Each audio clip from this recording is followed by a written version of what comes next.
kind of like a pretty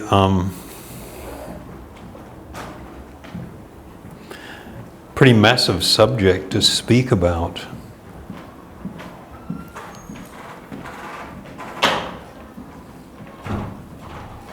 What does it mean to have real peace within?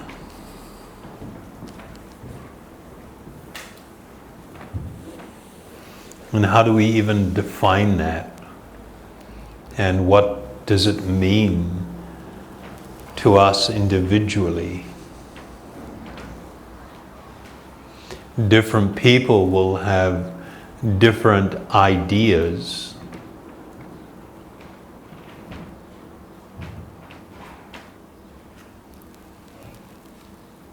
And the time we've got to talk about this is so short.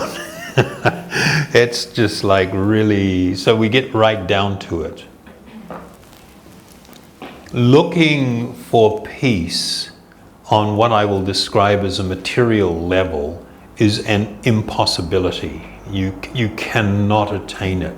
The peacefulness that you seek, the peacefulness that we actually long for without realizing it.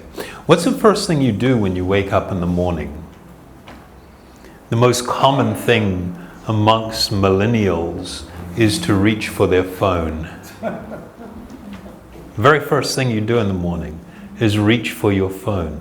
I mean, you've just opened your eyes and you can't even just be still. You're instantly going to reach for the phone. From the moment that you've opened your eyes, you have been agitated within. There is this constant agitation and gnawing and emptiness. Other people, their habit is to flip on a television, maybe get a cup of tea or something and throw on a morning news or show and look at the and the news. It's no longer about actually reporting just events that happened. It's the sensationalization and the horror of all the worst possible things. I mean, they have this saying in media, if it bleeds, it leads. Meaning if there's some catastrophe or violence, if there is blood and mayhem, that's going to be the lead story. Because that gets your attention. They want your eyeballs. The more time you spend looking at their things, the more money they make, because they sell you to the advertisers. You're a commodity. And here I am just looking at things and thinking, oh, like it's just me and I'm acting independently and doing all this stuff. And I don't see this bigger picture. My world quite often doesn't involve any, it's this very narrow, very thin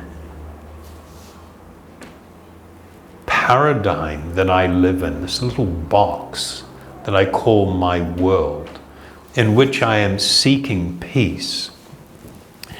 One of our great spiritual teachers from about 500 years ago, his name was Sanatana Goswami. This guy, he was like, I shouldn't have said this guy, it's like, he was the most extraordinary personality.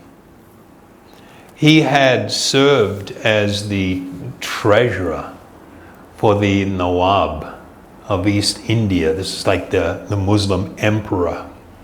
And so he had a very high office. He was a man of extraordinary intelligence. He could speak multiple languages, apart from his native Bengali and what was Hindi at the time. He spoke Urdu, he spoke Persian, he spoke Arabic, he spoke a language in Southeast India, Odia. And we're not just talking about speaking, we're talking about having amazing poetic ability, to be really steeped in understanding. And when he gave up his position and became Sanatan Goswami, he traveled through North India to meet up with Chaitanya Mahaprabhu, who was the greatest spiritual personality of the era. He was actually the father of the modern Kirtan movement, originated with him. And Sanatan's first question that he put to him is, why am I suffering? And the word that he used was a word that was actually really deep, because it spoke about 3 types of suffering. And suffering here doesn't mean just like in a superficial sense. It means all of the agitation and the pain that one experiences within. And the word that he used described that there are 3 types of suffering that one experiences. One is called adi-atmic, the suffering that is due to one's own body and their mind. And of course that necessitates an appreciation and understanding that the body and the mind is not me. I am the occupier of the body, but my mind is a source of agitation, constant disruption. The second one is called adibodhik, which was the suffering that one experiences from other living beings, whether it's your irritating friend or neighbor, your mother or father, your children, mosquitoes biting you, flies coming in to disturb you. And the third was adidevik, and it had to do with natural disaster, natural calamity, natural difficulty, excessive heat, excessive cold, floods, earthquakes, volcanic eruptions, everything that fits into that category. And it was like, oh my God, this question is like massive and it's monumental, but it speaks to the subject that we are speaking of. The primary requirement for peace is a profound harmony. This harmony is actually what the word yoga means on many levels. So one of the things that people don't understand is that much of the agitation and the unhappiness and things that we experience in life are directly due to things that we do, things that we think, actions that we take, desires which we cultivate. We do these things, we run after things. I mean, we have this really unfortunate perception that I feel an emptiness within. I feel an unhappiness within. And so I look around outside of myself, looking for a person, a possession, an experience, something that I can grab hold of and pull close to me and hold tightly in the hope that it will fill up the emptiness, that it will relieve the agitation. And it can't. It's impossible. It can't. You are an eternal spiritual being. That which you seek and need is also spiritual. It is not material. material activity. You know, it can produce reactions in the body and mind. You can get a dopamine rush and think, wow, that was really cool. But it doesn't give us what it is that we're looking for. And so what we are constantly bombarded with is this idea, okay, try this, do this. This one will do it. Every single company or person that is selling you something is actually packaging it as that thing that will fulfill you, that thing that will make you complete, that thing that will actually give you the happiness that you seek, the shelter that you are looking for. And it's untrue. And I try this and I try that and I do this and I do that, and all that does, it's like putting gasoline on the fire. I'm already being scorched by this fire and looking to quench it, to quieten everything down and to feel peaceful and complete and just relaxed. I end up putting something on the fire that causes it to burn brighter and hotter. And we just can't figure this out. It's like we just don't get it. And we just keep doing the same things over and over and over. In the Bhagavad Gita, in addressing this particular point, it says that for a person to come to a state of peacefulness, they must be able to be not disturbed by the incessant, that's a heavy word, incessant, non-stop, incessant flow of desires. This endless flow of desires which we cultivate in the vain hope that by participating in these things, doing this stuff, we'll find the peace and happiness.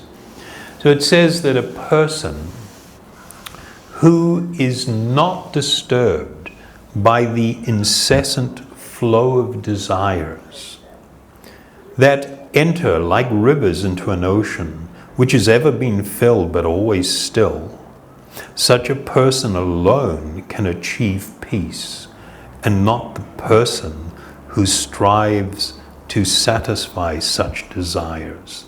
And it's like, oh my God, this is a whole new idea. This is like a really, you know, there was this word, this amazing and wonderful word that is used in spiritual teachings. It's called an Atmarama, someone that is utterly self-satisfied. They are satisfied within because they have attained this union of the soul with the Supreme Soul, this connection. And in that union, all desire and hankering is utterly fulfilled.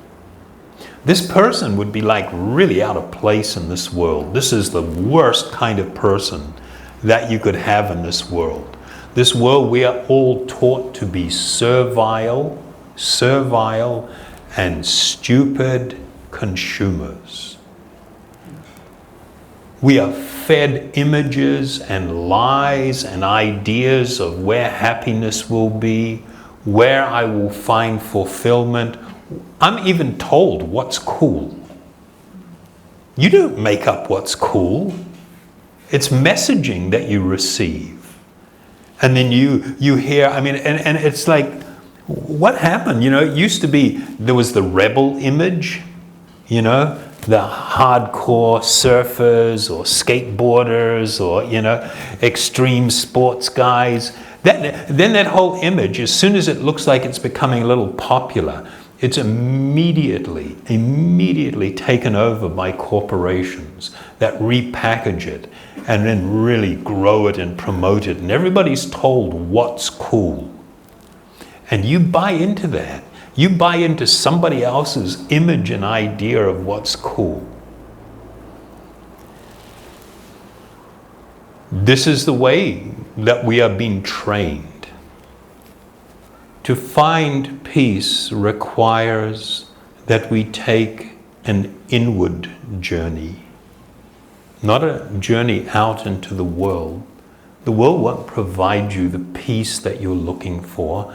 That peace will come from really being able to reconnect, rediscover your actual spiritual identity, who you truly are, and to be able to live in harmony with that reality. When that happens, you could be in the middle of a great whirlwind. Around you there may be great chaos and confusion and horrible things happening, and you would be utterly untouched. Utterly untouched. So I'll just read another verse from the Bhagavad Gita, which really clearly describes this need. There we go. And it states that one who is not connected with the Supreme can have neither transcendental intelligence nor a steady mind, without which there is no possibility of peace. And how can there be any happiness without peace?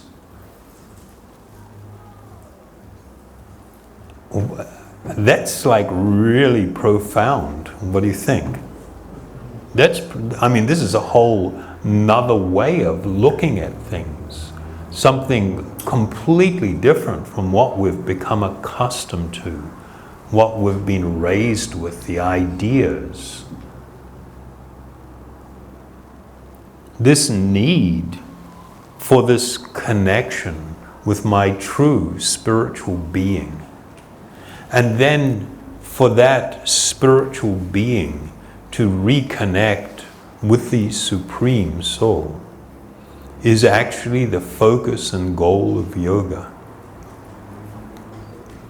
And it is the only way in which a person can find real and lasting, eternal peace. But it requires that we have a change in our thinking. We have a change in our value system. I mean, that which we value, we haven't made this up ourselves. It's all told to us. It's all imposed upon us what our values should be. Real spiritual value is something else, is something different than what we have been told and what's been pushed upon us.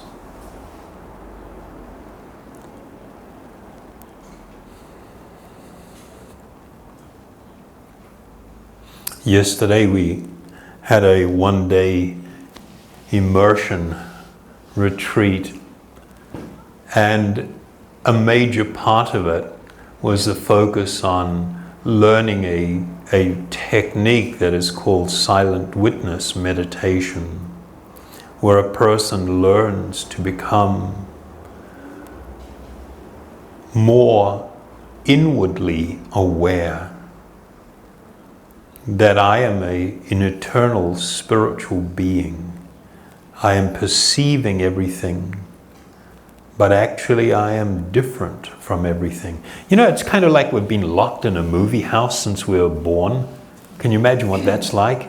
You're locked in a movie house and then there's just non-stop bombardment on the screen of exciting, dramatic, emotional movies.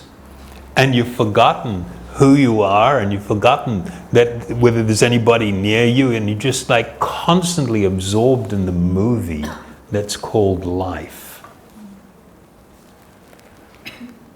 And what we're proposing is that you actually You can't shut off the movie, but you can turn the lights on and you can get up out of your seat and you can decide how you are going to participate, how you are going to become involved with what we call life. Having spiritual truth as our guide is what will bring us to the state of true peacefulness and complete and utter satisfaction.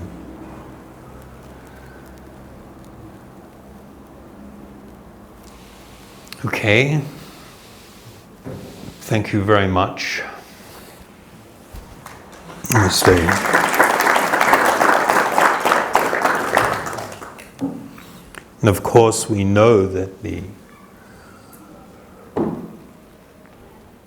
principal means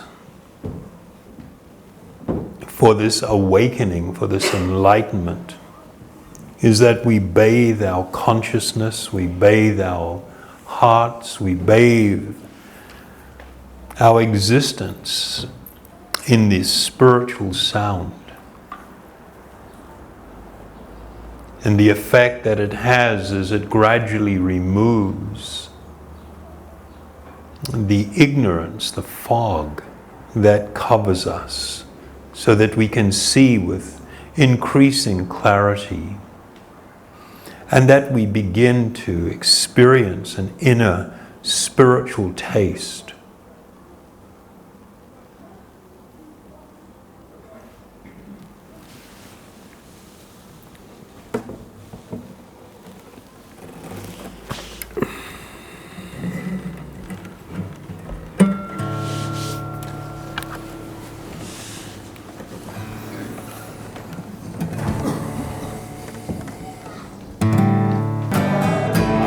Hare Krishna, Hare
Thank you.